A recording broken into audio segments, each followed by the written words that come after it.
आप चुनाव लड़े थे विधानसभा का, तो हाँ, विधानसभा का लड़ा उसमें था। क्या आपका रिजल्ट रहा? क्या रिजल्ट रहा आपका? देखिए, मैं गाजीपुर जहुराबाद विधानसभा से चुनाव लड़ा था भारतीय जनता पार्टी से। जनता का प्यार मोहब्बत बहुत मिला, लेकिन हम वहाँ के नए प्रत्याशी थे। जनता बहुत प्यार मोहब्बत करती थी, मेरी बात सुनती थी, लेकिन वोट ट्रांसफ़र नहीं हो पाया। क्या लेकिन जनता कुछ पछता रही थी। कुछ कमी रह गई थी आपकी? कमी नहीं रह गई, उस क्षेत्र में हम कभी गए नहीं थे। कमियां तो ये थी कि हम उस क्षेत्र का सेवा नहीं किए थे, और सेवा किए होते तो जनता इतना हमको वहाँ प्यार मोहब्बत दी है, और जनता पछता रही थी कि ऐसे नौजवान नेता को हम सहयोग नहीं कर रहे हैं। आप नौजवान हैं? हाँ, नौजवान ना है, अभी बुढ़ापा थोड़ी आया है मेरा। कितनी उम्र हुई जो नौजवान है आप?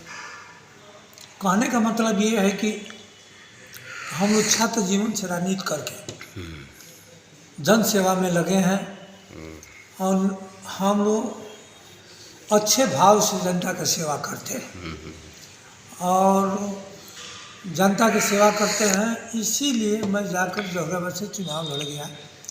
जहुराबाद से जब मैंने चुनाव लड़ा तो नौजवानों का सहयोग मिलता था हमें, लेकिन कुछ जात पात के राजनीति में जनता मेरी साथ नहीं दे पाई।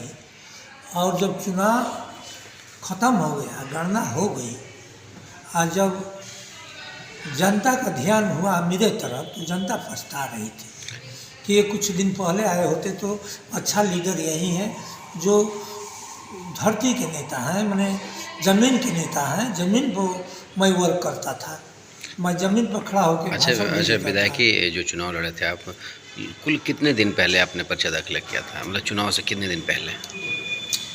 7वां चरण का लास्ट चुनाव था गाजीपुर बनारस। तो 7वां चरण में मैंने पर्चा दाखिला लास्ट दिन ही किया था।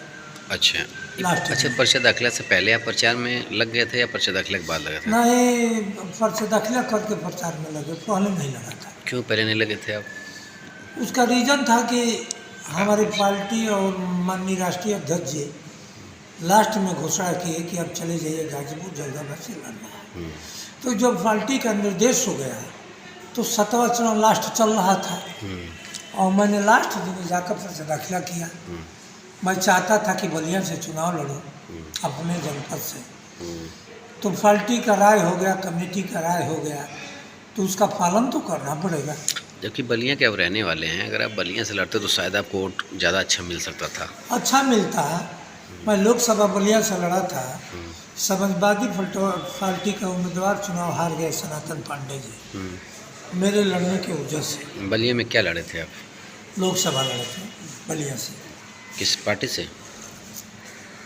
भारतीय जनता पार्टी से। अच्छा, आप लड़े थे, किस सन में लड़े थे? पिछला जो लोकसभा चुनाव हुआ है उसमें मैं लड़ा हूँ लोकसभा, अब फिर विधानसभा जब हुआ तो मैं विधानसभा लड़ गया। अच्छा, तो बलिया से जब आप लड़े तो जैसे हाँ, अच्छा बेनिफिट मिला, और मेरे मुद्दे पर लोग वोट दे रहे थे। जो भी वोट मिला है मेरे मुद्दे पर मिला है, आपके व्यवहार पर नहीं मिला है? व्यवहार नहीं, मुद्दा।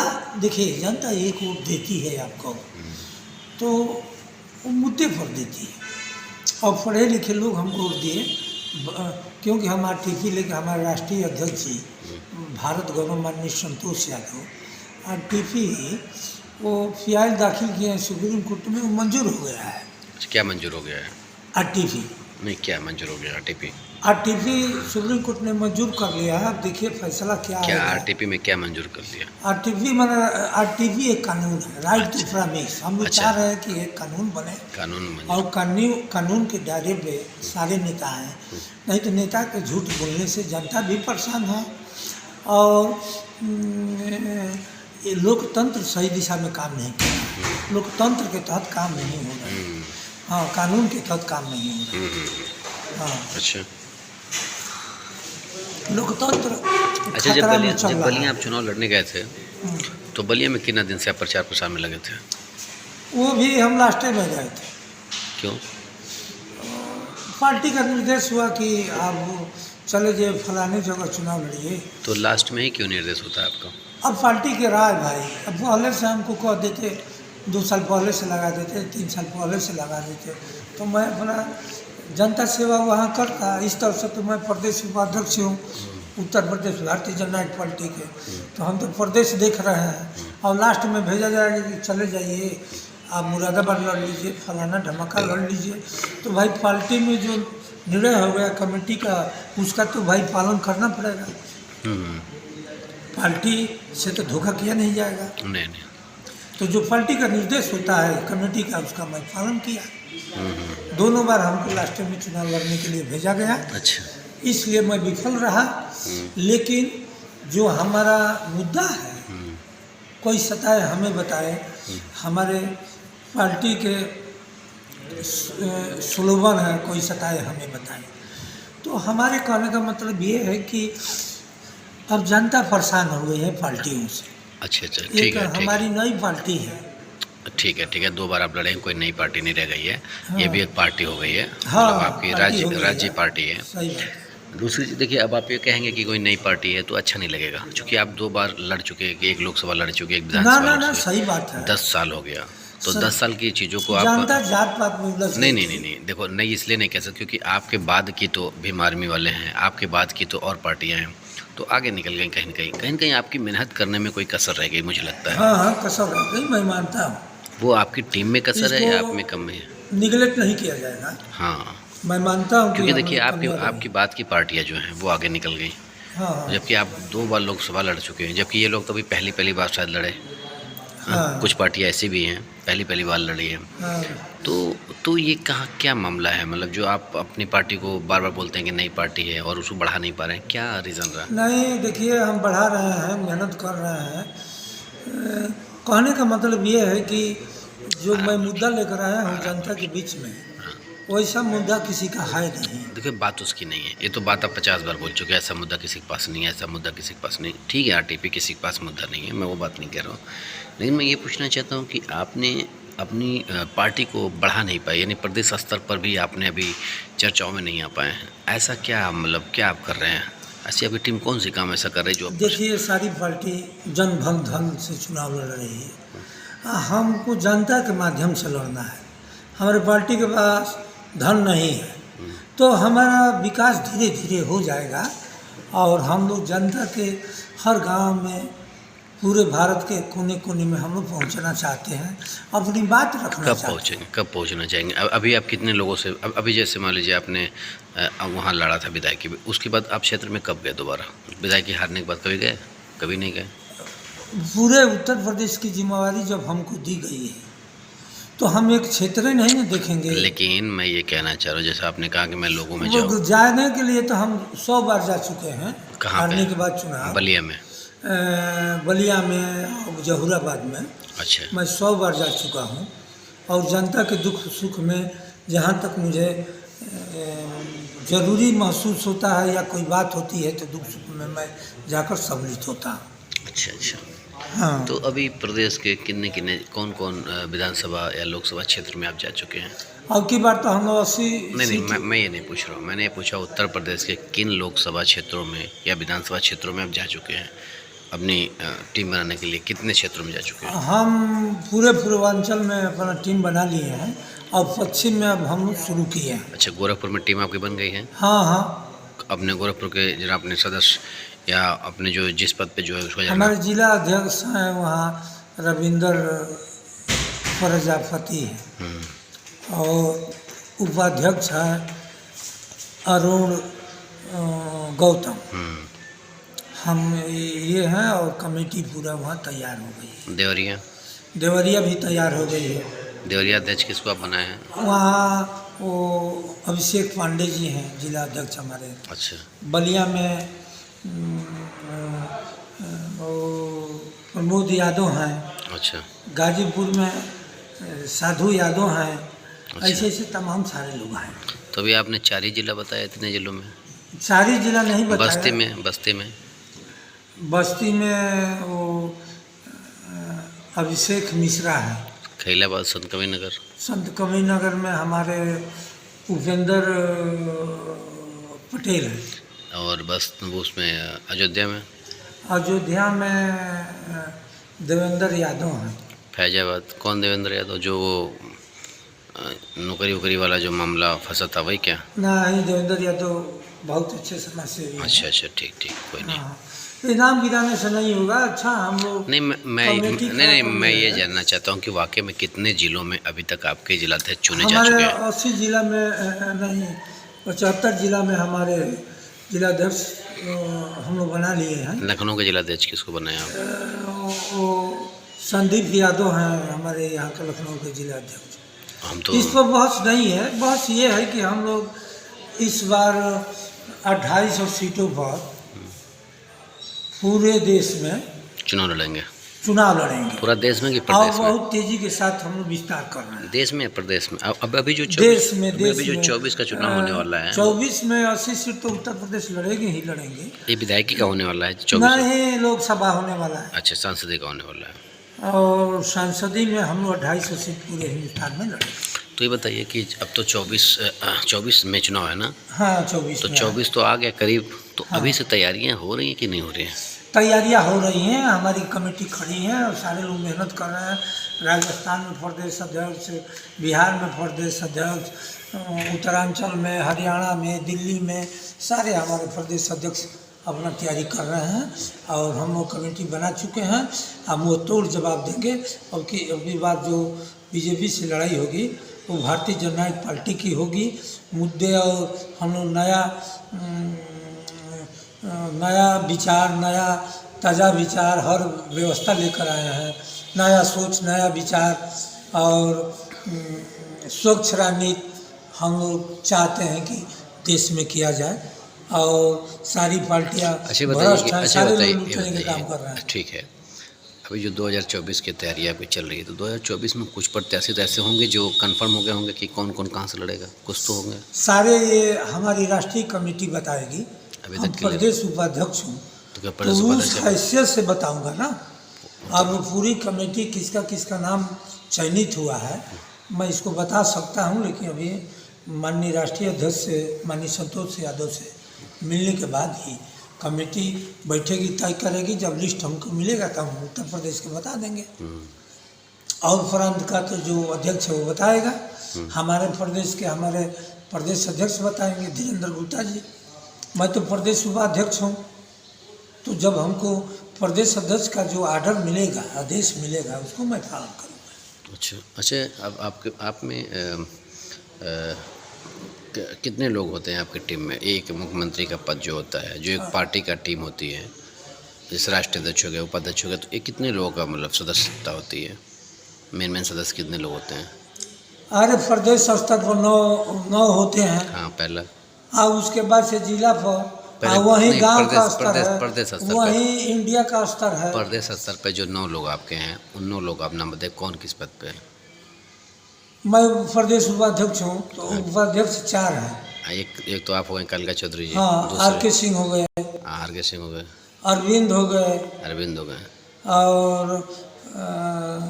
मैं कलका चौधरी हो ही गया। तो 3 ही तो हुआ अभी, आर.के. सिंह, हाँ, कलका चौधरी और अरविंद। और एक हैं रमेश यादव हैं इधर का, मिर्जापुर वाले। हाँ। अच्छा, ये 4 लोग हैं, 4 हो गए। उपाध्यक्ष हैं। महासचिव, सचिव, महामंत्री, मंत्री, कोषाध्यक्ष, ये तमाम कमेटियाँ होती हैं। ठीक है, बहुत अच्छा लगा आपसे बात करके। आगे हम बात करना चाहेंगे आपसे कि अभी जो 2024 का जो चुनाव की रणनीति आपकी है, वो रणनीति आपकी क्या है? मतलब जैसे कि एक तरफ सपा है, एक तरफ भाजपा है, एक तरफ बहुजन है, तीनों आपकी एक देखा जाए तो बहुत बड़ी पार्टी है। ये बड़ी पार्टी है, लेकिन ये सब भ्रष्ट पार्टियाँ हैं। इसमें कोई नेता नहीं है। वहीं जी भी अच्छे लीडर नहीं है। अखिलेश जी मल्टरिए से पढ़ के आए हैं, उनका भी काम गिरिए गया है। ये जोगी जी है तो ये उत्तरांचल से आए हैं, तो इनका भी काम गिरिए गया है। बात मैं पार्टी की बात कर रहा हूँ। अब खाली लिया कर यहीं महेंगे तो काम नहीं चलेगा ना, हर स्तर पर बात होनी चाहिए। इन पार्टियों के पास कोई मुद्दा नहीं है, तीनों पार्टी के पास। मैंने सवाल क्या वो सुनिए। सवाल ये पूछे कि 3 पार्टियों से आप कैसे लड़ेंगे? हाँ, तो इन पार्टियों को मैं वो हवा में उड़ा दूंगा। ये पार्टियों के पास कोई मुद्दा नहीं है, झूठ के सिवा कुछ है नहीं। अच्छा, भाजपा के पास क्या झूठ है? भाजपा तो ये जन्म अच्छा, आप अपने क्या क्या उन लोगों ने झूठ बोल करके गुमराह किया, ऐसा आपको अगर लगता है तो बताइए। जैसे 15 लाख गरीबों के खाते में जाएंगे, नहीं आया। अच्छा दिन आएगा, हवाई चप्पल वाला जहाज से चलेगा, हाँ, 2 और किसानों को दुगुना पैदावार हो जाएगा, 3 हो गया। 3 हो गया, बेरोजगारों को 2 करोड़ नौकरी हर साल देंगे, 4 हो गया। 4 हो गया, हाँ, और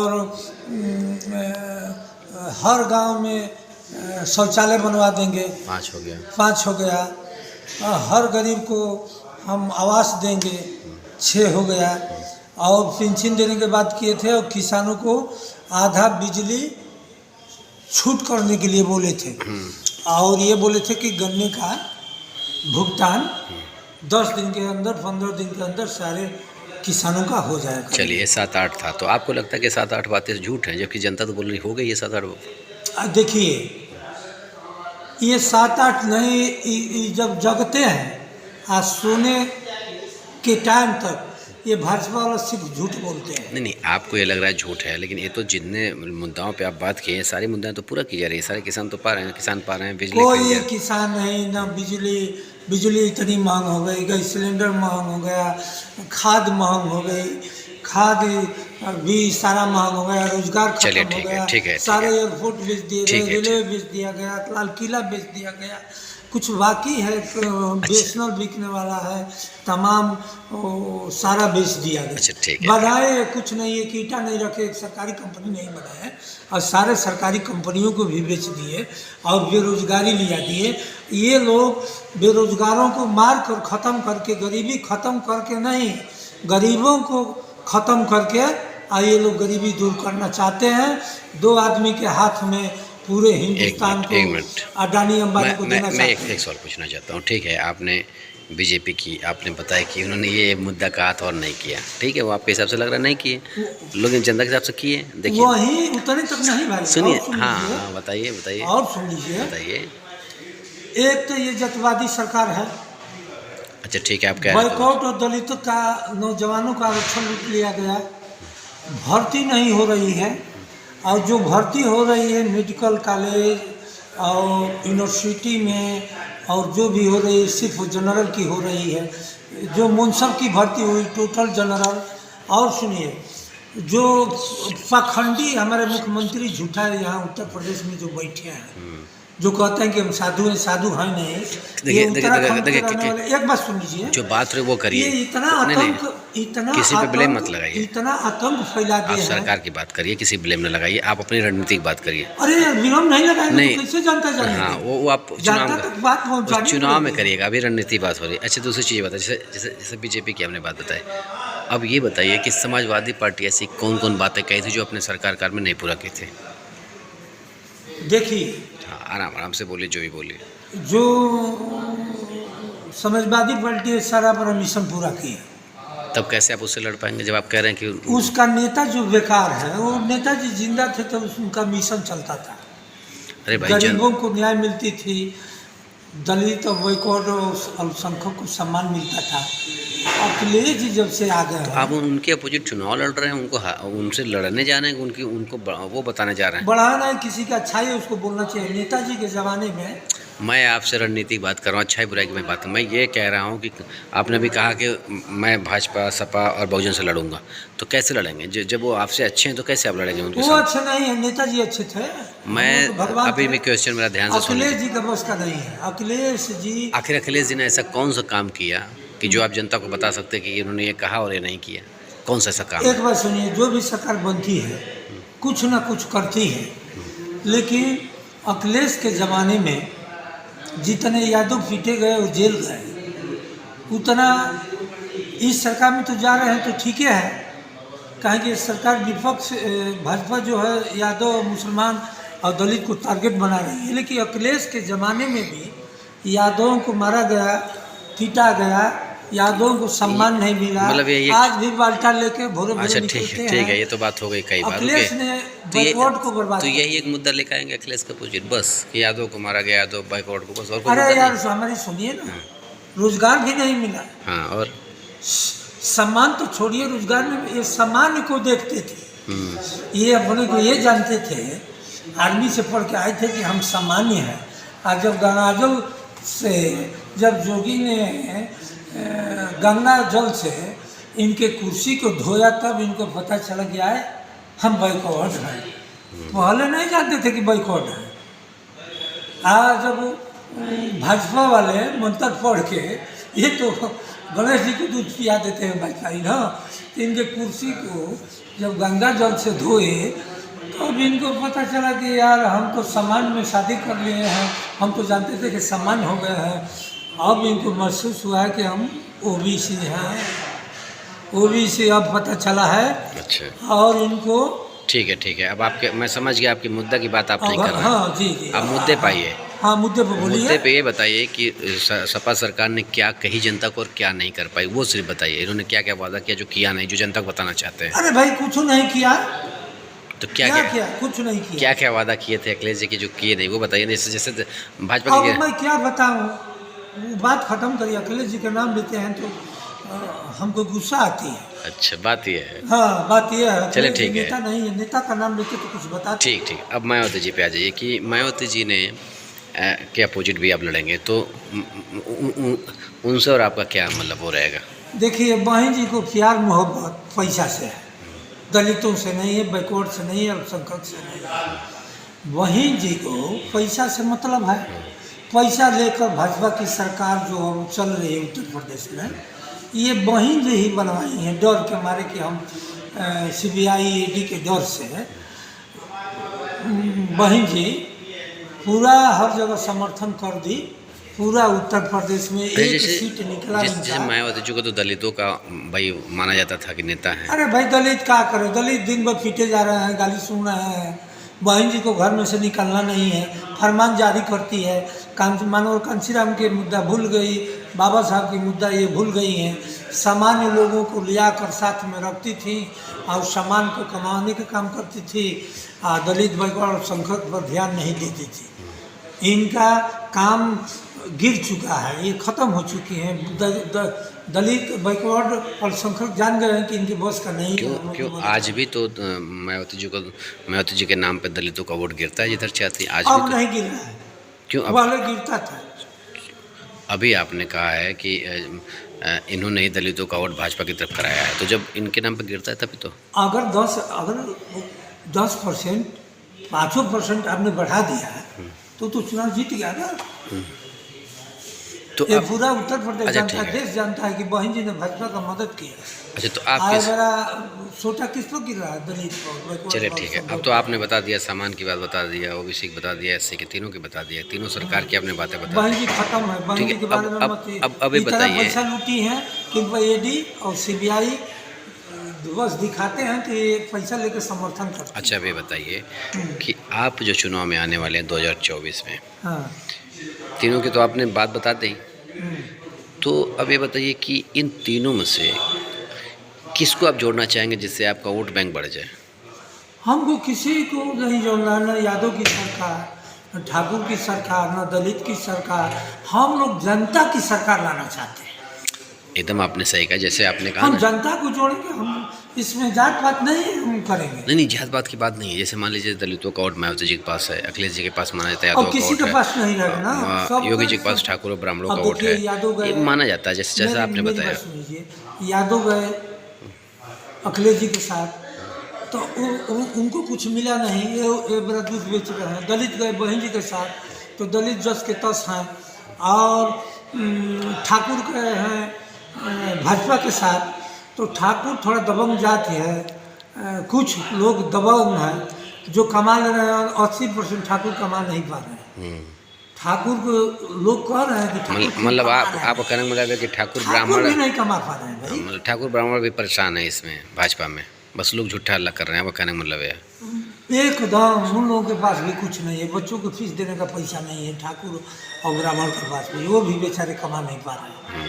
ये खाली हवा है कि ठाकुर को कमा लिया, ठाकुर में 10 अपराधी हैं वही। अच्छा, जैसे समाजवादी में हल्ला होता है कि यादव कमा लिए, यादव से आता है, हाँ, यादव आज भी बंटा लेके दौड़ रहे हैं। और ऐसे वही बात भाजपा में भी है। हाँ, भाजपा ये उद्योगपतियों की सरकार है। न किसान की सरकार है। हमें ठाकुर भी किसान है, हमारे ब्राह्मण भी किसान है, दलित भी, बैकवर्ड सारे किसान हैं। तो किसानों की सरकार नहीं है, ये उद्योगपतियों की सरकार है। और आपकी सरकार किसकी होगी? हमारी सरकार सबकी होगी। व्यापार भी जरूरी है और किसानों को मजबूत व्यवस्था मिलेगा। हम लोग फ्री बिजली देंगे, फ्री खाद की व्यवस्था करेंगे।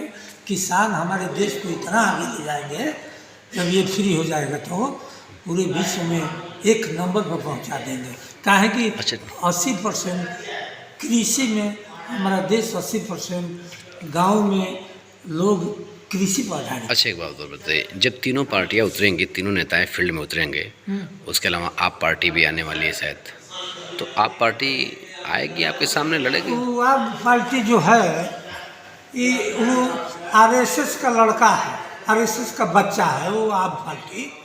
वो जो है ना वो मोदी या ये केजरीवाल दोनों भाई हैं, बात समझते हैं। एक बड़ा भाई है, एक छोटा भाई है, ये दोनों भी आरएसएस के हैं, इसमें कोई कहीं टेंशन नहीं। अच्छा, ये बताइए, मान लीजिए आप आ जाएगी तो आप तो दिल्ली में बहुत चीज़ें फ्री दे रही है, बहुत सारी चीज़ें फ्री दे रही है, जैसे बिजली फ्री देती है, पानी फ्री देती है, बस का किराया लेडीज़ों को फ्री करती है। तो वो अगर यूपी में आ जाएगी तो कहीं ना कहीं तो भारी पड़ेगी। नहीं पड़ेगी, उसका यहाँ गुजारा नहीं। कहें कि यहाँ पानी भी फ्री है, हर चीज़ बड़ा प्रांत है। क्या क्या फ्री है यहाँ पे? यहाँ पे क्या क्या फ्री है?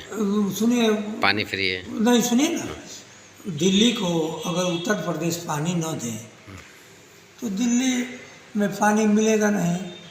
तो इसका मतलब योगी जी का योगदान है इसमें? नहीं, योगी जी के अनुदान नहीं है। योगी जी अभी कुछ नहीं बनते थे तभी भी पानी जाता था। अच्छा, जमुना नदी से। योगी जी का देंगे, इनको कुछ पता है दाएं बाएं। अच्छा। हाँ, ये कुछ बताइए आपके इनको हटाइए। ठीक है। तो दूसरे प्रांत से आके प्रदेश में बर्बाद कर दिए। ठीक है, आपके पास मान लीजिए 4 बड़े बड़े नेता होंगे, एक तो भाजपा, एक सपा, एक का वो होगा अरे बहुजन, एक आप पार्टी, और 5वीं पार्टी आने वाली कांग्रेस भी कई बार प्रधानमंत्री पद तक रही है। उत्तर प्रदेश में खत्म है। क्यों? और जगह है लेकिन उत्तर प्रदेश बिहार में खत्म है। मतलब आपकी लड़ाई किन से होने वाली है? हमारी लड़ाई सिर्फ खाली सामंतवादी विचारधारा और आरएसएस वाले किन पार्टियों भाजपा से लड़ाई से। सपा पे तो लड़ेगी? सपा नहीं लड़ेगी, अखिलेश कदम सपा का वोट मेरे तरफ भाई है, बसपा का वोट मेरे तरफ। पंडितों का कहना है, हाँ? या पंडितों का कहना है, मतलब जो आपके राजनीतिक ब्राह्मण पंडित जिसको कहा जाता है, या जनता के बीच का कहना है कि सिर्फ 2 पार्टियां जो है बहुत तगड़ी लड़ने वाली, वो सपा और भाजपा। तो आप कहाँ हैं इसमें? नहीं लड़ेगी ना, मैं बता तो आप कहाँ हैं इसमें? इन झूठों से लड़ाई मेरी पार्टी की होगी सीधा। और सपा भी लोकल पार्टी है तो उसको बनाने से कोई कहने में फायदा है नहीं। हमको पूरा आधा हिंदुस्तान लड़ना है, अखिलेश जी को सिर्फ यूपी लड़ना है। तो अखिलेश को सारे लोग पढ़ लिए हैं, अखिलेश को कोई अब वोट नहीं देगा। संतोष यादव विद्वान आदमी, एलएलएम है और संविधान के तहत कार्य करते हैं, लड़ते हैं, और एलएलएम है, संविधान ज़बानी याद है माननीय संतोष यादव को। अच्छा, एक बात और बताइए। ठीक है, 2024 की लड़ाई बहुत भयंकर होने वाली है चुनाव का। हाँ, भयंकर होगी। ठीक है, हमारे पार्टी और झूठों से लड़ाई होगी। सुनिए जो ट्रक पर झूठ बोलता है वो प्रधानमंत्री। अब आपकी लड़ाई कैसी होगी, मतलब आप कैसे लड़ेंगे? हम लड़ेंगे अपने, बस ऐसे अकेले चल के, जनता के मुद्दा लेके आ रहे हैं। अकेले चल के लड़ेंगे? हर घर में रोजगार, दवाई, पढ़ाई, पानी सब फ्री, नौजवानों को हर घर में एक रोजगार, और आरटीपी लेके आ रहे हैं। अगर आरटीपी मैं झूठ बोलूँगा तो हमको भी जेल जाना पड़ेगा, सदस्यता समाप्त होगी। ये किसी के पास मुद्दा है नहीं। और भाजपा से मैं लड़ लूँगा इसलिए कि हिंदुस्तान परेशान हो गया है भाजपा से, झूठ के वजह से। क्या झूठ? झूठ ये है कि हम तो नौकरी दे देंगे, नौकरी देना है नहीं, और